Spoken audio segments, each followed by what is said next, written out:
పాకిస్తాన్లో లీటర్ పాల ధర ఏకంగా 370కి చేరింది. ఇప్పటికే పెరిగిన నిత్యావసర వస్తువుల ధరలతో అల్లాడుతున్న పాక్ పౌరులకు అక్కడి ప్రభుత్వం మరో షాక్ ఇచ్చింది.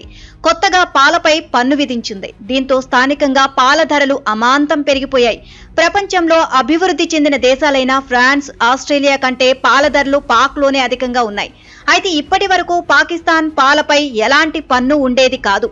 గత వారం ప్రవేశపెట్టిన బడ్జెట్లో ప్యాకేజ్డ్ పాలపై అక్కడి ప్రభుత్వం 18% పన్ను విధించడంతో పాల ధరలు 25%కి పైగా పెరిగాయి. కొత్తగా పన్ను వేయడంతో కరాచీలో అల్ట్రా హై టెంపరేచర్ పాల ధర పాక్ కరెన్సీలో 370 రూపాయలకు చేరింది.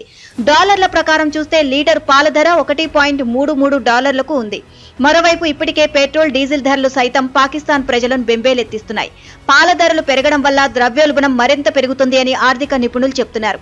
మరోవైపు వేతనాలు అంతంత మాత్రంగానే ఉన్న నేపథ్యంలో ఖర్చు చేసే సామర్థ్యం మరింత క్షీణించే అవకాశం ఉందని అంటున్నారు. పాక్లో ఇప్పటికే సుమారు 40% మంది పేదరికంలో మగ్గుతుండగా, ముఖ్యంగా పేదరికంలో ఉన్న చిన్నారుల్లో పౌష్టిక ఆహార లోపానికి ఇది దారితీస్తుంది అన్న ఆందోళన వ్యక్తమవుతోంది.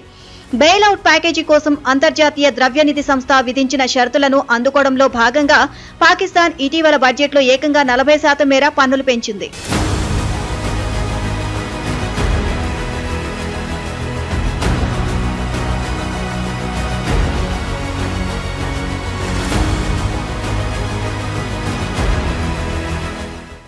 అయితే దాదాపు ఏడాదిన్నర నుంచి పాకిస్తాన్ ఇదే దుస్థితి. రోజురోజుకు పరిస్థితి దిగజారుతోందే తప్ప మెరుగుపడడం లేదు.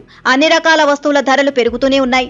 IMF నుంచి $6.5 బిలియన్ రుణం పొందేందుకు పాకిస్తాన్ చేయని ప్రయత్నం లేదు. కానీ IMF సాయం అందాలి అంటే దేశంలో సబ్సిడీలు ఎత్తేసి భారీగా పన్నులు పెంచాలి. దీంతో తాజాగా ఏకంగా 40% మేర పన్నులు పెంచడంతో ద్రవ్యోల్బణం మరింత పెరిగే అవకాశం ఉంది. ఏడాది క్రితమే గోధుమ పిండి ట్రక్కుల కోసం పాకిస్తానీయులు పరుగులు తీసిన దృశ్యాలు ప్రపంచాన్ని కదిలించేశాయి. ధరల నియంత్రణకు ప్రభుత్వం ఎలాంటి చర్యలు తీసుకోకపోవడంతో ధరలు పెరగడం తప్ప తగ్గడం లేదు. 2 నెలల క్రితం లీటర్ పాల ధర $210 ఉండగా ఇప్పుడు $370కు చేరింది.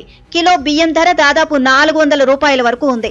అయితే దేశంలో రాజకీయ అస్థిరతలు, విదేశీ జోక్యాలు, కీలుబొమ్మ ప్రభుత్వాలు, ఆర్మీ గుత్తాధిపత్యాలు పాకిస్తాన్ను ఈ స్థితికి తీసుకొచ్చాయి. మొన్నటిదాకా అందిన కాడికి అప్పులిచ్చిన అమెరికా, చైనాల వైఖరి కూడా ఇప్పుడు మారిపోయింది. పాకిస్తాన్కు అప్పులు ఇవ్వడంలో అమెరికా పూర్తిగా ముఖం చాటేస్తే చైనా కొద్దిగా అప్పుల బాధ్యత నుంచి దూరం జరిగే ప్రయత్నం చేస్తోంది. దీంతో పాక్ ఆర్థిక పరిస్థితి మరింత దిగజారిపోయింది.